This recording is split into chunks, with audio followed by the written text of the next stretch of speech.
Good evening दोस्तों and welcome to your grammar session. सबका लंबे समय बाद जो है वो स्वागत करता हूं। Almost it was a 1 week gap.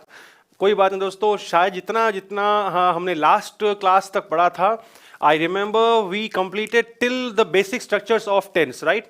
हमने जितने भी हमारे 12 टेंसेस थे उन सभी के जो है वो बेसिक स्ट्रक्चर्स को हमने कवर कर लिया था। बेसिक स्ट्रक्चर से मेरा यहां पर कहने का दोस्तों मतलब है affirmative sentences, negative sentences, interrogative sentences. पूरे 12 टेंसेस के अंदर जो है हमने हर टेंस का इन 3 स्ट्रक्चर्स को हमने प्रॉपरली जान लिया था। बिल्कुल। सो आई होप एवरीवन, सबको जो है वो वहां तक जो हमने कवर किया था पोर्शन टेंसेस का, वहां तक सबको प्रॉपरली अच्छे से समझ में आ चुका होगा। चलिए हम आगे चलते दोस्तों। आज बिल्कुल 12 तारीख के बाद से क्लासेस नहीं हो पाई थी दोस्तों, लंबा गैप आ गया था। कोई बात नहीं, बेसिक वाला पोर्शन हमने कवर कर लिया था एंड उसके आगे हम चलते हैं। अब जैसा मैंने बोला था सैटरडे को आपसे, फ्राइडे तक हमने थ्योरी कवर की थी और सैटरडे को हमने बेसिक पार्ट के ऊपर ही टेस्ट लिया था एक। एंड उसके अलावा मंडे को जो है वो मंडे से लेकर के लास्ट कल तक 16 अगस्त तक क्लासेस नहीं हो पाई थी। उसके लिए we really regret the inconvenience caused. बिल्कुल। चलते हैं दोस्तों आगे। तो आज दोस्तों जो है हम कवर करेंगे टेंसेस का जो हायर लेवल जो होता है। मैं फिर से बात कर रहा हूं, यहां तक जो हमने पढ़ा था, कवर किया था, वो हमारे एग्जामिनेशन पॉइंट ऑफ व्यू से उस चीज पर क्वेश्चन नहीं बनने वाले। लेकिन जिनका टेंसेस का पूरा ही ढांचा ही पूरा जो है वो गड़बड़ाया हुआ है, उनके लिए जो है दोस्तों वो चीज़ काम की थी बतानी। इसलिए मैंने वहां पर उनका कोई लॉस ना हो, इसलिए मैंने वहां पर उसको कवर करवाना जरूरी समझा। आज दोस्तों जो है हम चलेंगे फटाफट से टेंसेस के जो है वो उसका हायर लेवल जो है जिसपे क्वेश्चंस बनने की संभावना बनती है, जहां पर अपने को रूल्स के एस्पेक्ट से चीजें कवर करनी पड़ेगी। इसलिए चलते दोस्तों आगे। So let's start. तो दोस्तों नंबर 1 में लेके चल रहा हूं।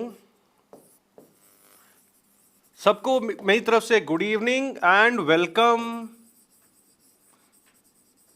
तो दोस्तों पहला टेंस अपने पास में है प्रेजेंट इंडेफिनिट। ऑलराइट। अब यहां पर मैं हर टेंस में जो अपने एग्जामिनेशन पॉइंट ऑफ व्यू से चीजें काम की है वो हम आज कवर करते हुए चलेंगे। चलते हैं दोस्तों फटाफट से। पहला टेंस प्रेजेंट इंडेफिनिट, मैंने उसके नीचे ही रूल नंबर 1 मेंशन कर दिया। इसका मतलब क्या दोस्तों कि इस टेंस के अंदर एग्जामिनेशन पॉइंट ऑफ व्यू से हमारी चीजें किस किस तरह से काम की आ सकती हैं, उनको हम जानना शुरू अब यहां से करते हैं। चलिए, तो यहां पर मैंने सिंपल सा एक पहला नियम बनाया। कौन सा? कीवर्ड्स का नियम। हालांकि किताबों में अपने को मिलता है एडवर्बियल्स नाम से ये रूल अपने को, है ना, राइट। टाइम डिनोटिंग एडवर्ब्स नाम से रूल मिलता है, एडवर्बियल्स नाम से रूल मिलता है। मैंने इसको एक तीसरा नाम और दे दिया। क्या चीज? कीवर्ड्स। मतलब क्या? कुछ वर्ड्स ऐसे मिलेंगे अपने को सेंटेंसेस के अंदर, कुछ वर्ड्स हमको ऐसे ध्यान रखते हुए चलने हैं जिनका यूज अगर सेंटेंस में होता है तो अपने को एक हिंट मिलता है कि हाँ इस वर्ड के आने से एक पर्टिकुलर टेंस जो है वो उस टेंस के सेंटेंस की बनने की पॉसिबिलिटी ज्यादा बनती है। इसलिए तो वहीं पर मैंने इसका हिंट बनाया फिर कि भाई कीवर्ड्स, हिंट देने वाले वर्ड। इन वर्ड्स के सेंटेंस में आते ही आपको हिंट मिल जाता है कि भाई सेंटेंस जो होगा वो मेरा प्रेजेंट इंडेफिनिट का पॉसिबल है। चलिए चलते हैं दोस्तों। तो कौन कौन से ऐसे वर्ड्स हैं जिनसे अपने को हिंट मिल सकता है कि भाई सेंटेंस जो है वो मेरा सिंपल प्रेजेंट का या प्रेजेंट इंडेफिनिट का हो सकता है, उनको जानते हुए चलते हैं। So the keywords are hardly, scarcely, rarely, seldom, always, never, usually, frequently, occasionally,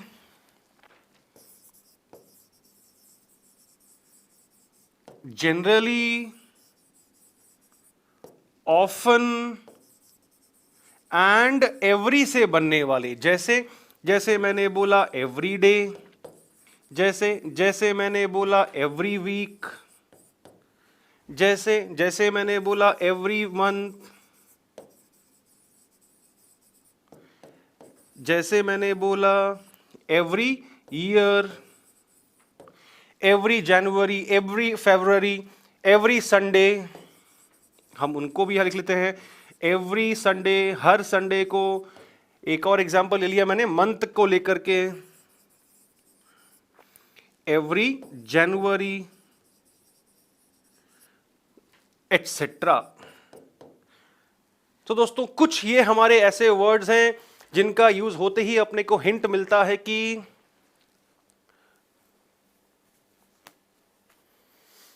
इस वीक में क्लासेस नहीं लगी है माय डियर। फिलहाल हम जो है 12th के बाद में, 12th को भी इनफैक्ट क्लास नहीं लगी थी। लास्ट मैं फिर से रिपीट कर रहा हूं आप लोगों को, लास्ट मैंने सिर्फ basic structures future perfect continuous का ही कवर किया था, जहां पर हमने एफर्मेटिव, नेगेटिव एंड इंटेरोगेटिव का जो है वो ही कवर किया था। ऑलराइट, उसके बाद में फिर हमारी ग्रामर की क्लास जो है वो दोस्तों यहां से शुरू हो रही है, रिज्यूम हो रही है। ओके, चलते हैं। यहां दोस्तों आपको मैंने कुछ कीवर्ड्स दिए हैं। टाइम डिनोटिंग एडवर्ब्स के नाम से अपने को किताबों में ये चीजें मिलती हैं, या फिर एडवर्बियल्स के नाम से हमको चीजें मिलती हैं। कुल मिला के चीजें दोस्तों क्या है ये, इनका मतलब है कि ये अपने को हिंट देने वाले वर्ड्स हैं। ऑलराइट, हिंट देने वाले वर्ड्स हैं। इसका no personal conversation please. Admin team थोड़ा सतर्क रहिए, जो आपस में बातें कर रहे हैं उनको प्लीज आप यहां से गायब करिए। I continue. हिंट देने वाले वर्ड्स हैं हमारे ये, इनके आते ही अपने को सेंटेंस के अंदर इन वर्ड्स के यूज होते ही एक प्रॉपर अपने को हिंट मिलता है कि हाँ भाई इस वर्ड का यूज हुआ है सेंटेंस के अंदर, तो पॉसिबिलिटी है कि सेंटेंस जो है हमारा वो इस पर्टिकुलर टेंस का है। और इसके अलावा जो बात बतानी जरूरी है तो दोस्तों वो क्या है, दो वर्ड्स का स्पेशली ध्यान रखिएगा, एक ऑलवेज और एक ये नेवर। मैंने इनके ऊपर रेड कलर से प्रॉपर्ली टिक क्यों लगाया दोस्तों, टिक लगाने का इस पे रीजन ये था दोस्तों कि ये दो ऐसे वर्ड्स हैं, अपने को लकीर का फकीर नहीं बनना, कि मतलब जो स्टूडेंट्स क्या करते हैं जनरली, ये वर्ड सर ने लिखवा दिया इस वाले टेंस के नीचे, मतलब इन वर्ड्स का यूज इस टेंस के अंदर ही होगा और कहीं पॉसिबिलिटी नहीं। ऐसा नहीं है दोस्तों, लैंग्वेज है, लैंग्वेज का दायरा बहुत ही ज्यादा होता है विस्तृत, डाइवर्स है, जरूरी नहीं है, चांसेस बनते हैं, संभावनाएं बनती हैं कि यहां पर अगर इन वर्ड्स को लिखवाया गया है तो चांसेस हैं कि सेंटेंस जो है वो मेरा प्रेजेंट इंडेफिनिट का हो सकता है। श्योरिटी नहीं लेके चलना। एंड इसके अलावा मैंने दो वर्ड्स आपको जिस पर टिक करके रखा हुआ है, ऑलवेज एंड नेवर, इनका जरूर ध्यान रखिएगा। ये ऐसे हैं जो अभी हम जो पढ़ रहे हैं, प्रेजेंट इंडेफिनिट यहां पर भी आएगा, इसके अलावा आगे आपके प्रेजेंट कंटिन्यूअस में भी आएगा, प्रेजेंट परफेक्ट में भी आएगा। ऑलराइट दोस्तों, ये हमारे कुछ हैं। आई होप अभी तक किसी ने पेन का सिंबल बना के नहीं भेजा है, यानी कि आप नोट नहीं कर रहे हैं। हर रूल आएगा, डोंट वरी, हैबिचुअल हुआ, सब कुछ हुआ, सब आएगा। ये दोस्तों जनवरी है माय डियर,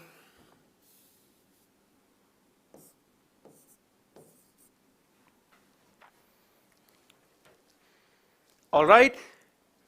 चलते हैं दोस्तों आगे, इक्का दुक्का इनके ऊपर हम एग्जाम्पल लिख लेते हैं। पहले उससे जो है वो आगे बढ़ने से पहले जो मैंने 4 वर्ड्स आपको यहां पर मेंशन किए हैं स्टार्टिंग के अंदर ही लगातार एक के बाद एक, ऑलराइट, वो शब्दों के बारे, उन शब्दों के बारे में कुछ हमें जानना जरूरी है फिलहाल। Hardly, scarcely, rarely and seldom.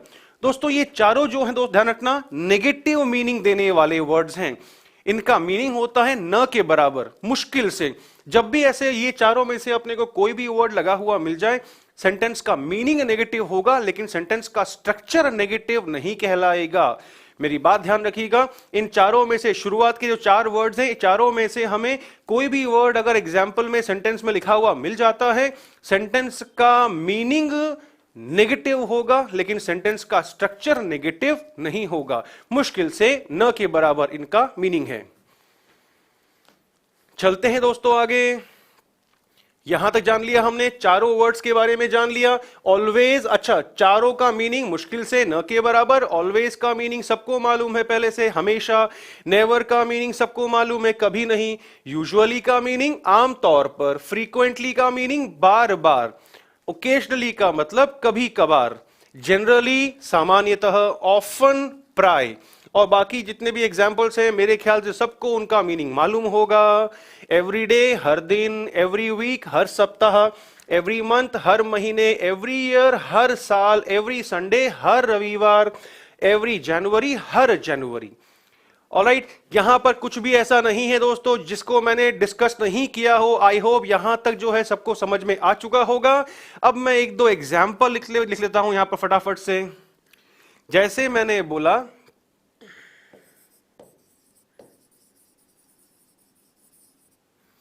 she always gets up early in the morning. Simple सा एग्जाम्पल लिख के रख ले दोस्तों हमने एक, कि वह हमेशा सुबह जल्दी उठती है। काम की चीज मेरे को यहां पर क्या मिली, ऑलवेज आया, तो साथ में फिर अपने को उसके वर्ब की कौन सी फॉर्म लगी हुई मिल गई दोस्तों, साथ में उसके अपने को प्रेजेंट वाली फॉर्म लगी हुई मिली है। एंड सब्जेक्ट मेरा वही पुरानी वाली बेसिक वाली बात, क्योंकि सब्जेक्ट जो है वो यहां पर सिंगुलर है, तो उसी के अकॉर्डिंग यहां पर जो है वर्ब जो आया है हमारा, वो भी कौन सा आया है, सिंगुलर ही आया है, यानी एस वाली फॉर्म ही यहां पर यूज की गई है। ओकेजनली का मीनिंग कभी कभार। शी नेवर टेल्स ए लाई, या ही नेवर टेल्स ए लाई, वह कभी झूठ नहीं बोलता है। सिंपल सा एग्जाम्पल, नेवर आया, साथ में हमने उसके प्रेजेंट वाली फॉर्म का ही यूज किया है, क्योंकि मेरा सब्जेक्ट जो है दोस्तों वो क्या है, सिंगुलर है, इसलिए। गेट की जगह गेट्स अप नहीं, सॉरी शी सिंगुलर है माय डियर, तो वहां पर फिर मुझे वेक्स अप करना होगा। अगर आप फ्रेजल वर्ब कर रहे हैं यूज, तो वहां पर फिर वो वेक्स अप होगा। क्यों? क्योंकि the subject is singular here, यहां पर कर्ता जो है वाक्य का वो क्या है, सिंगुलर है, इसलिए। आई होप दोस्तों यहां तक जो बताया है वो सारी बातें सबको प्रॉपरली क्लियर हैं। आगे चलते हैं दोस्तों फटाफट से हम नेक्स्ट रूल की ओर। करने के लिए, कराने के लिए बहुत सारी चीजें हैं बाकी अभी।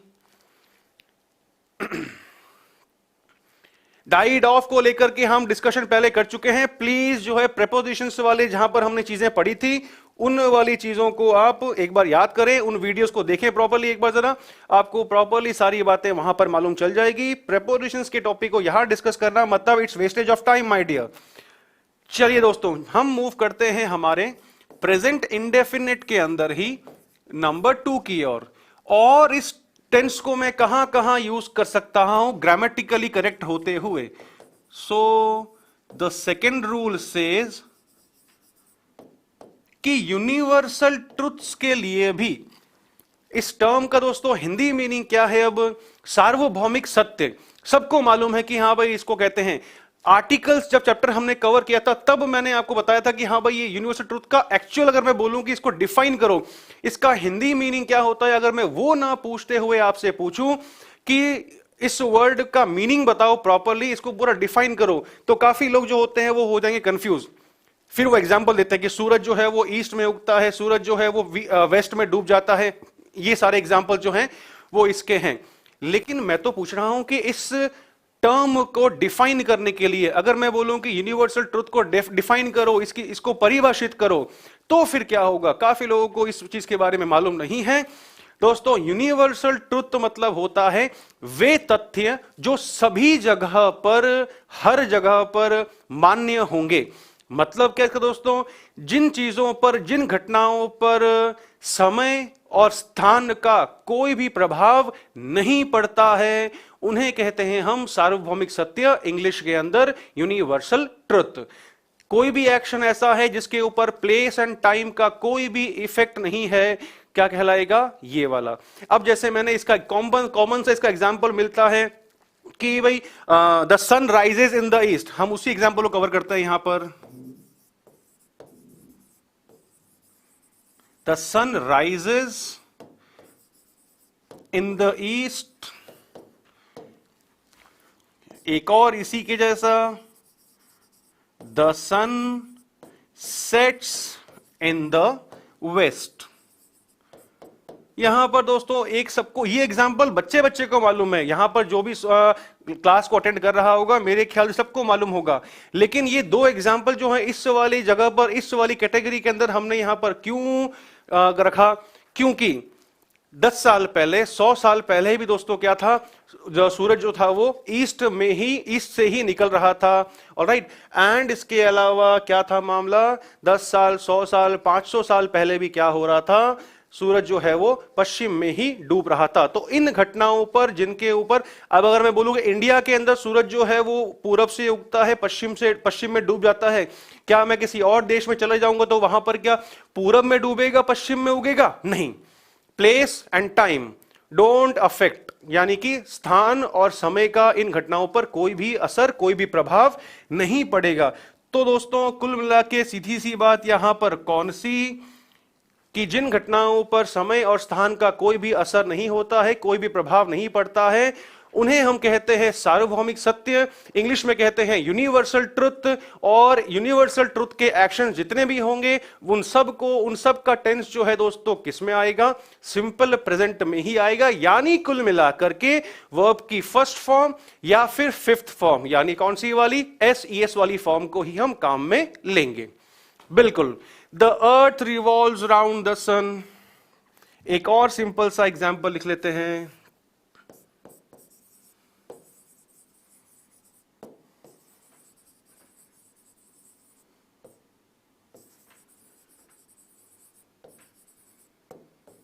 एक और एग्जाम्पल लिखा, हालांकि अगर आप इसको थोड़ा ध्यान से पढ़ोगे आपको समझ में आ जाएगा। पृथ्वी जो है, एक वर्ड मैंने काम में लिया रिवॉल्व। रिवॉल्व का मतलब दोस्तों क्या हुआ, परिक्रमा करना, है ना। तो पृथ्वी जो है वो परिक्रमा करती है चारों ओर। चारों ओर किसके परिक्रमा करती है, सूर्य के परिक्रमा करती है। तो फिर सिंपल सी बात, ये वाला सेंटेंस भी हमारा जो है वो यूनिवर्सल फैक्ट को, यानी कि सार्वभौमिक सत्य के नियम को ही फॉलो करता है, उसी रूल को फॉलो कर रहा है। इसीलिए क्या होगा, यहां पर इसी रूल को हम फॉलो करते हुए, यहां पर अर्थ सिंगुलर है इसलिए एस वाली फॉर्म को ही हम काम में लेते हुए चलेंगे। ऑलराइट दोस्तों, मूव करता हूं मैं आगे। मेरे ख्याल से रूल नंबर 1 एंड 2 की, और 2 में किसी को कोई कंफ्यूजन, डाउट नहीं होना चाहिए। बिल्कुल। अब दोस्तों मैं आगे चलता हूं, थोड़ा सा और जानते हैं कि भाई प्रेजेंट इंडेफिनिट को जो है हम और कहां कहां काम में लेते हैं। सो रूल नंबर 3 सेज कि साइंटिफिक फैक्ट्स जो होते हैं, यानी कि वैज्ञानिक तथ्यों के बारे में जब भी हम बात करते हैं तो वैज्ञानिक तथ्यों को भी हमेशा दोस्तों जो है वो क्या करते हैं, हम सिंपल प्रेजेंट या प्रेजेंट इंडेफिनिट टेंस का ही यूज करके ही उनको हम एक्सप्रेस करते हैं। चलते हैं दोस्तों आगे। जैसे जैसे भाई मैंने बोला वैज्ञानिक तथ्य है, तो मैंने बोला वाटर बॉइल्स एट 100 डिग्री। मैंने वहीं पर बोला वाटर फ्रीजेज एट 0 डिग्री। कहने का मतलब दोस्तों क्या हुआ, वैज्ञानिक तथ्य कि पानी जो है वो पानी उबलता है, बॉइल का मतलब होता है उबलना, उबलता है 100 डिग्री पर। और दूसरा बोल रहा है सेंटेंस अपने को कि पानी जो है वो 0 डिग्री पर खत्म हो जम जाता है।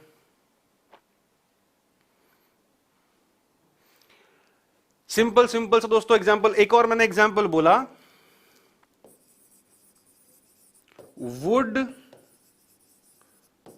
Floats on water. लकड़ी जो है वो पानी की सतह पर रहती है, यानी कि पानी की सतह पर ही तैरती है। अपने आप के अंदर साइंटिफिक फैक्ट है।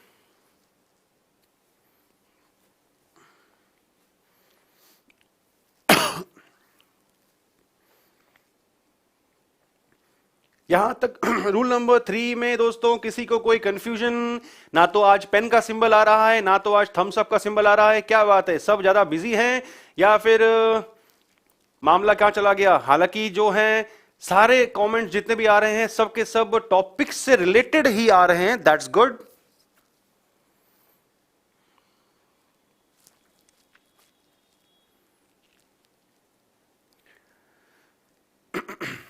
चलिए दोस्तों फटाफट से चलते हैं। रूल नंबर 3 समझ में नहीं आया मेरे बंधु, इसमें क्या समझाने वाली बात थी? आप खुद सोचो एक बार जरा। वैज्ञानिक तथ्यों के बारे में बात हो रही है। जब भी किसी भी हम साइंटिफिक फैक्ट के बारे में चर्चा करते हैं हमेशा टेंस अपने को कौन सा यूज करना है? सिंपल प्रेजेंट का ही यूज करना है। चलते हैं दोस्तों आगे रूल नंबर 4 की ओर। चलिए, वुड के बाद क्या लिखा है? FLOATS, floats. चलते हैं दोस्तों आगे नेक्स्ट की ओर। नंबर 3 हमारा हो चुका था, नंबर 4 की ओर।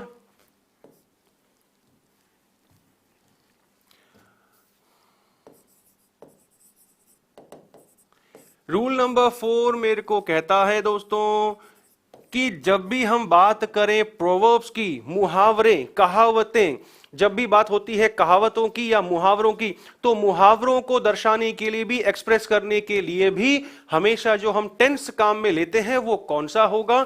सिंपल प्रेजेंट या फिर प्रेजेंट इंडेफिनिट टेंस ही काम में लेते हैं। किन के लिए? प्रोवर्ब्स के लिए। प्रोवर्ब्स को भी एक्सप्रेस करने के लिए हमेशा हम प्रेजेंट इंडेफिनिट टेंस का ही यूज करते हैं। जैसे जैसे हमने बोला, अभी एक व्यक्ति ने एग्जाम्पल लिखा था, बंधु ने, 2 and 2 make 4, 2 और 2 4 होते हैं।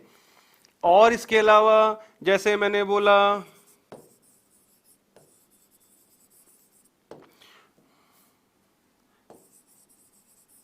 बार्किंग डॉग्स सेल्डम बाइट, मुहावरा है, प्रोवर्ब है अपने आप के अंदर। ऑलराइट, शाब्दिक अर्थ जो होता है, लिटरल मीनिंग जो होता है, इसका कुछ और निकलता है, लेकिन यहां पर मीनिंग कुछ और है। सेकंड सेंटेंस का हिंदी मीनिंग दोस्तों, जो गरजते हैं वे बरसते नहीं। बार्किंग डॉग्स सेल्डम बाइट, जो गरजते हैं वे बरसते नहीं। बिल्कुल टिट फॉर टैट भी सिंपल सा एग्जाम्पल है। आई होप रूल नंबर 4 के अंदर भी किसी को कोई भी कहीं पर भी कंफ्यूजन नहीं होगा। हम दोस्तों बिना समय जाया किए चलते हैं रूल नंबर 5 की ओर।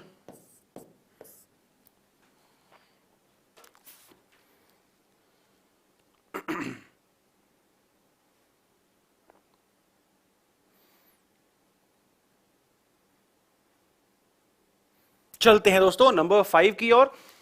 नंबर 5 सेज टेलीविजन और रेडियो कमेंटरीज जो होती हैं, टेलीविजन की रेडियो कमेंटरीज जो होती हैं, उनका भी दोस्तों जो है टेंस हमेशा किसका रहेगा? सिंपल प्रेजेंट में ही इनको हम एक्सप्रेस करते हैं। All that glitters is not gold, बिल्कुल। चलते हैं दोस्तों आगे। एग्जाम रूल नंबर 5 से टेलीविजन की, रेडियो की जो कमेंट्री होती है, जो आंखों देखा हाल जो होता है प्रसारित टेलीविजन पे या फिर रेडियो पर, उनको भी हम शो करते हैं कैसे? सिंपल प्रेजेंट टेंस के अंदर ही, यानी कि V1 या फिर V5 का ही यूज होगा। मैंने सिंपल सा एग्जाम्पल ले लिया, Dhoni hits the ball and takes a single।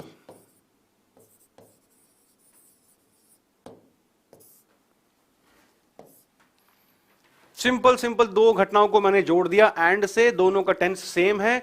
और यहां पर जानने वाली दोस्तों बात क्या है? यहां पर जानने वाली बात यह है कि धोनी ने बॉल को बैट से, बल्ले से मारा एंड टेक्स ए सिंगल, एक रन ले लिया।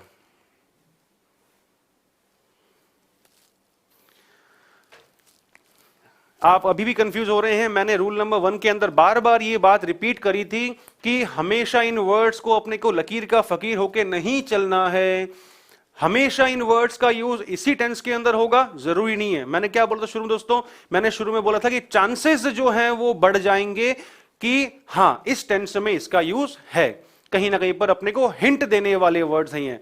Don't take it for granted कि ये हमेशा अपने को इसी टेंस के अंदर ही लिखे हुए मिल जाएंगे। ऑलराइट, एंड इसके अलावा रूल नंबर 6 को लेकर के मैं यहीं पर ही हाथों हाथ फटाफट से चर्चा कर लेता हूं, क्योंकि रूल नंबर 5 पे रेयरली ही कभी किसी एग्जाम के अंदर क्वेश्चन बना होगा, इसलिए। ऑलराइट, हाँ जी बिल्कुल, मैं उसी पर आ रहा हूं, क्योंकि मुझे मालूम था रूल नंबर 5 को डिस्कस करते ही हाथों हाथ जो है रूल नंबर 6 के बारे में मुझे डिस्कस करना पड़ेगा, इसीलिए मैंने यहां पर सिर्फ फर्स्ट एक ही एग्जांपल जो है मेंशन किया। ऑलराइट, चलते हैं न्यूज़पेपर, लेकिन न्यूज़पेपर के साथ हमें क्या रहेगा, इसको जरूर ध्यान रखिएगा। नीचे जो उसका कंटेंट आता है वो कंटेंट हमेशा सिंपल प्रेजेंट में हो ये जरूरी नहीं है। न्यूज़पेपर, लेकिन न्यूज़पेपर के अंदर अपने को क्या ध्यान रखना है, अखबार की जो सुर्खियां होंगी उन सुर्खियों के लिए हमेशा दोस्तों टेंस कौन सा आएगा, सिंपल प्रेजेंट।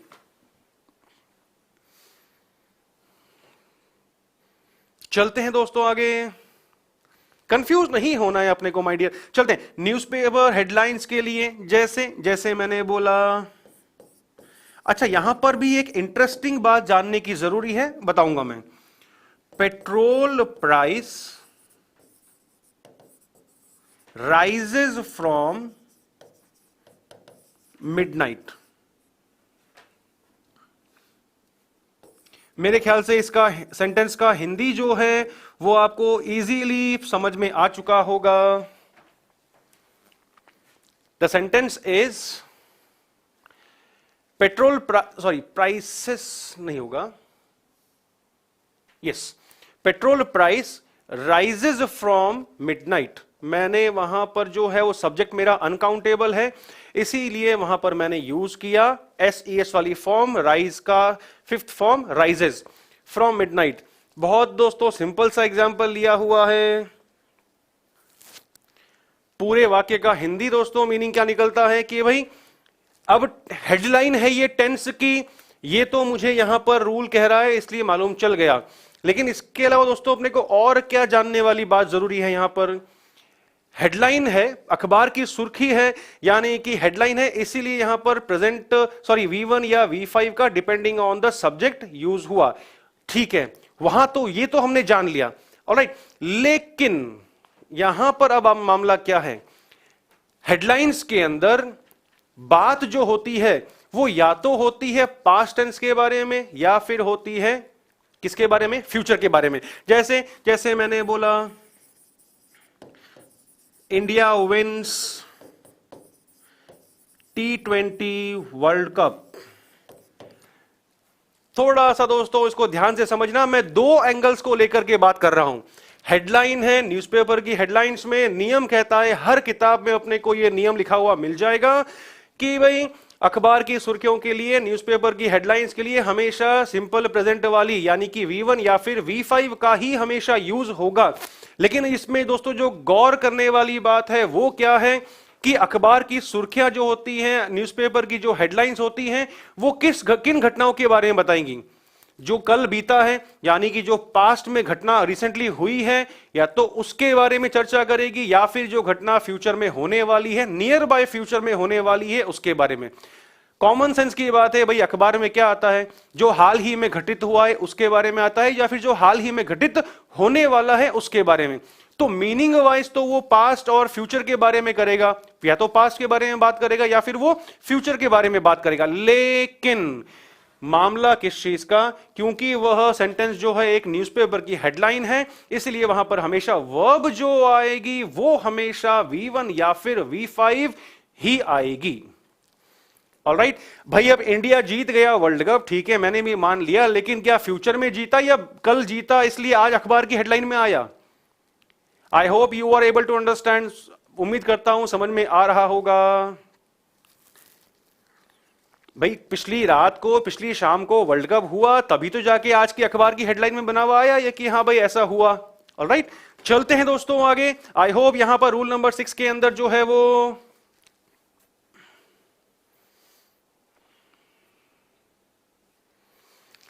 ये जो रूल नंबर 4 के अंदर जो पहला एग्जाम्पल है दोस्तों, ये इस पे बहुत चर्चाएं हुई हैं।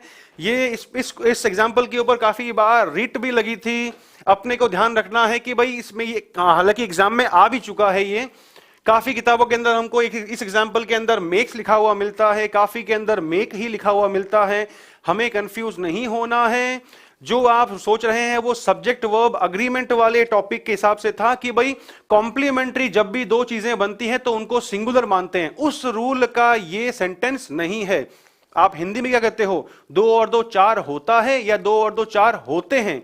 होते मतलब क्या हो गया, प्लूरल हो गया वो। तो आप इसमें वो गलत वाला रूल अप्लाई कर रहे हो जहां पर कहता है वो bread and butter is my favourite breakfast.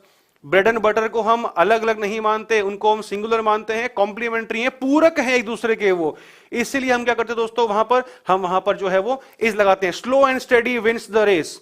Alright, तो उस वाले रूल से अपने को इसको कोरिलेट नहीं करना है।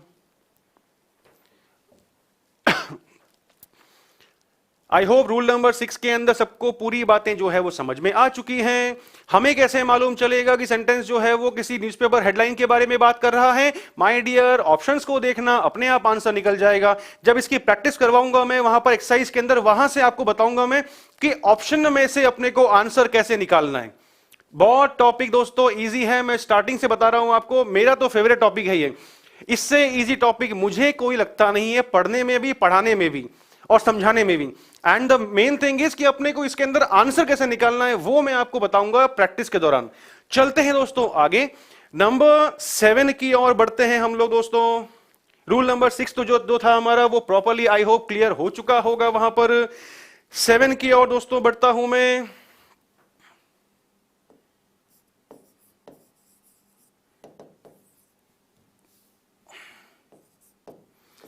नंबर 7 कहता है अपने को प्लान्ड या फिर scheduled action of future. Line थोड़ी सी लंबी हो गई है लेकिन समझने में, समझाने में कहीं कोई कमी नहीं आएगी, डोंट वरी।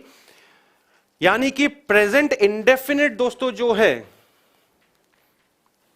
सेंट की किस बात के बारे में बात कर रहे हैं? एलिमिनेशन मेथड, बिल्कुल हाँ, हम वो जानेंगे उसके अंदर।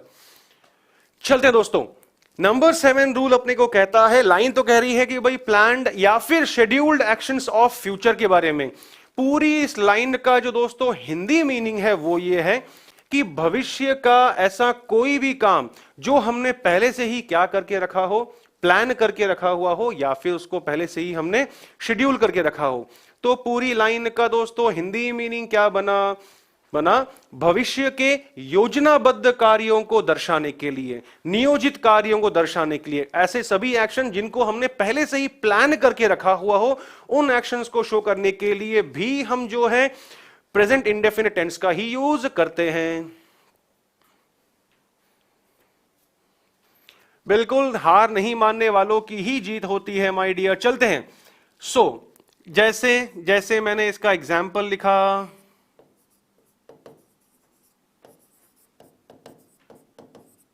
The prime minister arrives Jaipur. Simple सा एग्जाम्पल, जयपुर लिखो, दिल्ली लिखो, यूएस लिखो, कुछ भी लिखो आराम से वहां पर आप। अब यहां पर वापस से काम की बात अपनी जो ध्यान रखने वाली क्या है, बात तो कर रहा है फ्यूचर एक्शन के बारे में। इंटरेस्टिंग बात इस रूल के अंदर दोस्तों यही है कि जैसे हमने जाना था वो न्यूज़पेपर वाला के अंदर कि बात तो कर रहा है पास्ट की या फ्यूचर की, लेकिन फिर भी टेंस हो रहा है V1 या फिर V5, है ना। सेम वे यहां पर सेंटेंस रूल तो कह रहा है, रूल तो बात कर रहा है फ्यूचर के बारे में, भविष्य के बारे में बात कर रहा है, लेकिन फिर भी टेंस कौन सा यूज होगा? टेंस हमेशा यूज होगा प्रेजेंट वाला ही, यानी कि V1 या फिर V5 का ही हम यूज करेंगे। प्राइम मिनिस्टर कहीं पर भी जाएंगे तो क्या करके जाएंगे? मूड बना चलो, नो नॉट पॉसिबल। हमेशा उनका एक्शन जो भी होगा, कहीं पर भी विजिट करना हो, दौरे पे जाना हो, कहीं पर भी जाना हो, वो हमेशा प्री प्लान्ड होता है, पहले से ही उसकी योजना, उसको शेड्यूल किया जा चुका होता है। ऑलराइट, इसके अलावा जैसे मैंने बोला she goes to England for her higher studies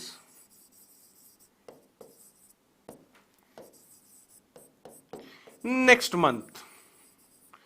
वापस से वहां पर फर्स्ट वाले एग्जाम्पल के अंदर लास्ट में मुझे टुमारो लगा हुआ मिल रहा था। सेकेंड वाले एग्जाम्पल का पूरा हिंदी मीनिंग मैं बता देता हूं पहले एक बार। She goes to England for her higher studies next month. Future के बारे में बात कर रहा है सेंटेंस, यानी कि जब इसका मैं हिंदी अनुवाद करूंगा तब तो वहां पर वो जाएगा, गा गी गे वाला ही आएगा। लेकिन यहां पर मामला क्या है, कल, अगले महीने, यानी सेंटेंस जो है वो फ्यूचर के बारे में बात कर रहा है, लेकिन फिर भी यहां पर मैंने जो है वो वर्ब जो काम में लिया है वो V1 V5 का ही यूज किया है, क्योंकि सेंटेंस जो है वो अपने को वापस से किसके बारे में बात कर रहा है, प्लान्ड एक्शन के बारे में। अब इसके अंदर भी काफी लोगों को कंफ्यूजन होगा कि सर फ्यूचर के एक्शंस को लेकर तो सिंपल फ्यूचर वाला टेंस जो है वो भी बात करता है, भविष्य की किसी घटनाओं को, आम घटनाओं को, सामान्य घटनाओं को दर्शाने के लिए हम सिंपल फ्यूचर का यूज करते हैं। तो फिर यहां पर मैं, अगर मुझे क्वेश्चन मिल जाए फॉर एग्जांपल यही वाला, मुझे ये सेकंड वाला एग्जांपल जो है ये एग्जाम में मिल जाए, ऑलराइट, और यहां पर फिर मुझे इस वाले पार्ट के अंदर जहां पर गोस लिखा हुआ है यहां मुझे ब्लैंक लगा हुआ मिल जाए, ऑलराइट, तो भाई मुझे कैसे मालूम चलेगा कि ये सेंटेंस जो है वो मेरे को यहां पर V5 का यूज करना है शी को देखते हुए, या फिर मुझे विल गो का यूज करना है? डिफरेंस है दोस्तों। डिफरेंस क्या है, अगर मैं इस सेंटेंस के अंदर गो का यूज, सॉरी विल गो का यूज करता हूं, ध्यान से समझना मेरी बात को, अगर हम इस सेंटेंस के अंदर सेकंड वाले एग्जांपल के अंदर she will go to England for her higher studies next month, अगर इतना लिखता हूं मैं, तो वो एक भविष्य की जनरल घटना को, सामान्य घटना को, जनरल एक्शन को डिनोट करेगा, वो उस घटना को दर्शाएगा जो नियोजित यानी प्लान किया हुआ नहीं होगा। अगर वहीं पर मैं यहां पर यूज करता हूं गोज, तो बस इस गोज के आते ही अपने को, सेंटेंस को पढ़ते ही अपने को एक हिंट मिलता है कि इस काम को पहले से ही प्लान किया हुआ रखा गया है। ऑलराइट दोस्तों, इसके अलावा रखना है कि अगर अपने को वहां पर SES वाली फॉर्म दे रहा है और वहां पर फिर बात कर रहा है नेक्स्ट लगा करके, next month, next year, next Sunday, तो वो प्लान्ड एक्शन को शो करेगा। एंड इसके अलावा अगर वो विल, शैल और गो यानी वर्ब की फर्स्ट फॉर्म को शो कर रहा है, तो फिर वो जो है क्या नाम है, फ्यूचर के सिंपल एक्शन को ही दर्शाएगा, शो करेगा। थोड़ा रिफ्रेश करिए, अपने आप आपको मिल जाएगा।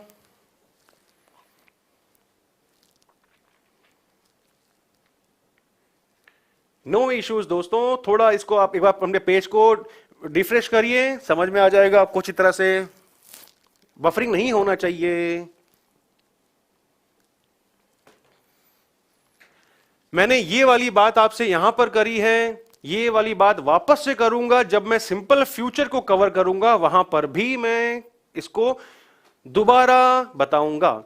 ओके, यहां पर फिलहाल अपने को क्या ध्यान रखना है, V1 V5 अगर सेंटेंस में वर्ब में यूज हो रहा है और उसके साथ में ऑन जनवरी, ऑन फरवरी बोल दे,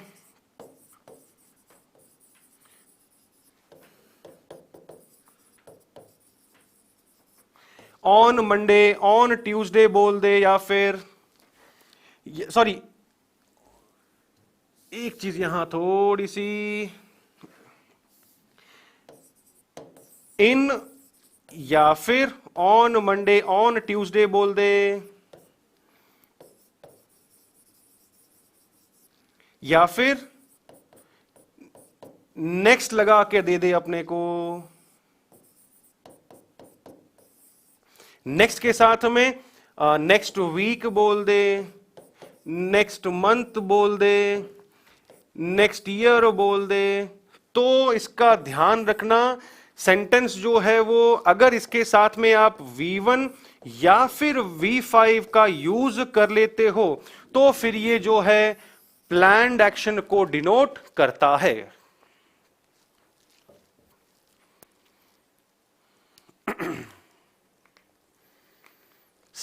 third sentence is school रीओपन्स in October.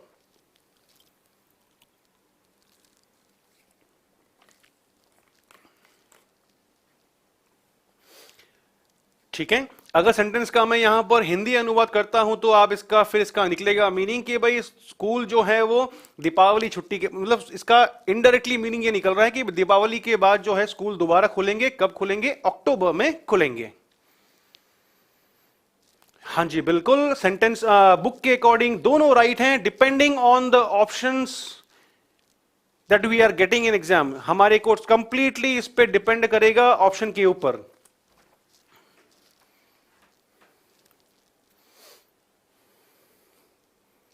All right, confuse अपने को नहीं होना है इसके अंदर। यस, सो दोस्तों फटाफट से यहां से हम चलते हैं आगे। आई होप रूल नंबर 7 के अंदर कहीं पर भी किसी को कोई भी कंफ्यूजन नहीं रहा होगा। यहां पर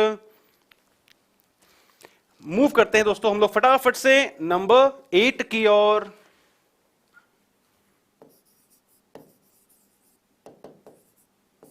सॉरी 8 की ओर।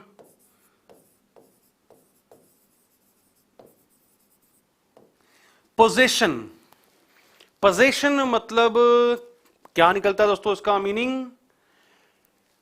स्वामित्व, अधिकार, यानी कि वे सारे वाक्य जिनसे हमको स्वामित्व के बारे में, अधिकार के बारे में, या फिर मैं इंग्लिश वर्ड प्रॉपर इसका यूज करूं तो पोजीशन के बारे में मालूम चलता है। तो फिर हम क्या करेंगे? वहां पर भी टेंस दोस्तों जो है हमेशा वो अपने को प्रेजेंट इंडेफिनिट का ही यूज करते हुए चलना है। जैसे जैसे बोला भाई मैंने,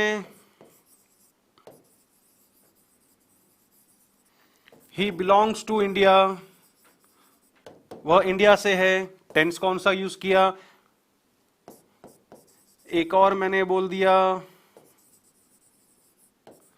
this book belongs to me, यह किताब मेरी है। I have a car, possession को शो कर रहा है। सिंपल सा दोस्तों, सिर्फ ये नॉलेज के लिए था। इस कंसेप्ट के ऊपर नंबर 8 के ऊपर क्वेश्चन नहीं बनते हैं। अपनत्व बोलो, अधिकार बोलो, बिल्कुल आपने बोला माई आर देयर, ये सब जो है वो फिर क्या हो जाएंगे? पोजेसिव प्रोनाउंस बन जाएंगे, सॉरी पोजेसिव एडजेक्टिव कहलाएंगे।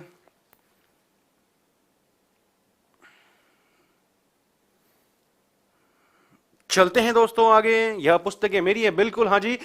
चलते हैं आगे फटाफट से बिना समय खराब किए। यहां तक हमने, हालांकि रूल नंबर 8 पे, आई रिपीट, रूल नंबर 8 के ऊपर एग्जाम में क्वेश्चन नहीं बनता है, सिर्फ और सिर्फ करवाया है आपको नॉलेज के लिए कि हाँ भाई यहां अगर किसी को हमें अधिकार दर्शाना हो तो भी क्या होगा, वहां पर भी हमें टेंस कौन सा यूज करना है? हमें टेंस वहां पर हमेशा सिंपल प्रेजेंट का ही यूज। बिल्कुल, she belongs to rural area तो भी राइट होगा। सो मेरे ख्याल से रूल नंबर 8 में किसी को भी कोई कंफ्यूजन नहीं है। मैं फटाफट से मूव कर लेता हूं। हैव यहां पर जो है वो पोजीशन के रूप में एज अ मेन वर्ब काम में लिया है। दिस पेन इज माइन, बिल्कुल सेंटेंस सही है। एक और चलो लिख देता हूं मैं, she lives in a big bungalow,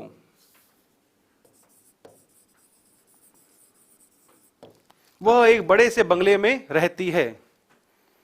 alright, अब वहां पर रहने से मतलब क्या मालूम चला कि भाई उसका जो बंगला है वो बड़ा है, मतलब उस बंगले का मालिक कौन है? वह खुद है। तो वे सारे सेंटेंस है जिनसे हमें स्वामित्व के बारे में मालूम चलता है, अधिकार के बारे में मालूम चलता है, उन सब का टेंस जो होगा हमेशा सिंपल प्रेजेंट में ही होगा। चलिए दोस्तों फटाफट से मूव करते हैं। Difference between my and mine हम डिस्कस करेंगे प्रोनाउंस के अंदर। ये प्रोनाउंस का क्वेश्चन आपने कर लिया है मेरे से। चलिए, रूल नंबर 9 दोस्तों बहुत सिंपल है, हालांकि सबको मालूम होगा। हैबिचुअल एक्टिविटीज, अगर मैं सिंपली बात करूं, ये सिर्फ अभी आज जो आपको मैंने रूल नंबर 9 तक जो करवा रहा हूं, ये सिर्फ और सिर्फ प्रेजेंट इंडेफिनिट के ही हैं। अभी तो प्रेजेंट कंटिन्यूअस, प्रेजेंट परफेक्ट भी बाकी है। ऑलराइट, चलिए नंबर 9 सेज हैबिचुअल एक्टिविटी के लिए भी हमको अगर कोई, अच्छा इसका हिंदी मीनिंग दोस्तों क्या निकला? आदतन क्रियाएं। तो वे सारे एक्शंस, वे सारे क्रियाएं, वे सारे काम जो हमारे द्वारा, किसी व्यक्ति के द्वारा हैबिट के रूप में होते हो, आदत के रूप में होते हो, उन सब टेंसेस को, उन सभी वाक्यों को दर्शाने के लिए भी अपने को टेंस कौन सा काम में लेना होगा? यहां पर इस रूल के अकॉर्डिंग सिंपल प्रेजेंट टेंस का ही यूज हम करेंगे। जैसे हमने एग्जाम्पल लिखा था, वहां पर एक और लिख लेते हैं, शी ऑलवेज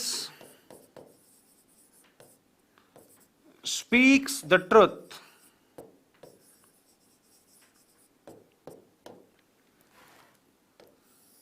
स्पीक्स का यूज किया, क्यों किया? क्योंकि सब्जेक्ट सिंगुलर है, और यहां पर ऑलवेज के आने से अपने को हिंट क्या मालूम चला कि ये इसका सब्जेक्ट का एक हैबिचुअल एक्टिविटी है, उसकी हमेशा की आदतन क्रिया है। ठीक है, मैंने एक और एग्जांपल बोला, आई ऑलवेज, एक और नेवर से ले लेते हैं, ही नेवर टेल्स ए लाई। वापस से काम की बात कौन सी कि नेवर आया, यहां से अपने को हिंट मिला, सेंटेंस जो है वो किसका है? हैबिट को शो कर रहा है, इसलिए बिल्कुल मैंने वहीं पर बोल दिया,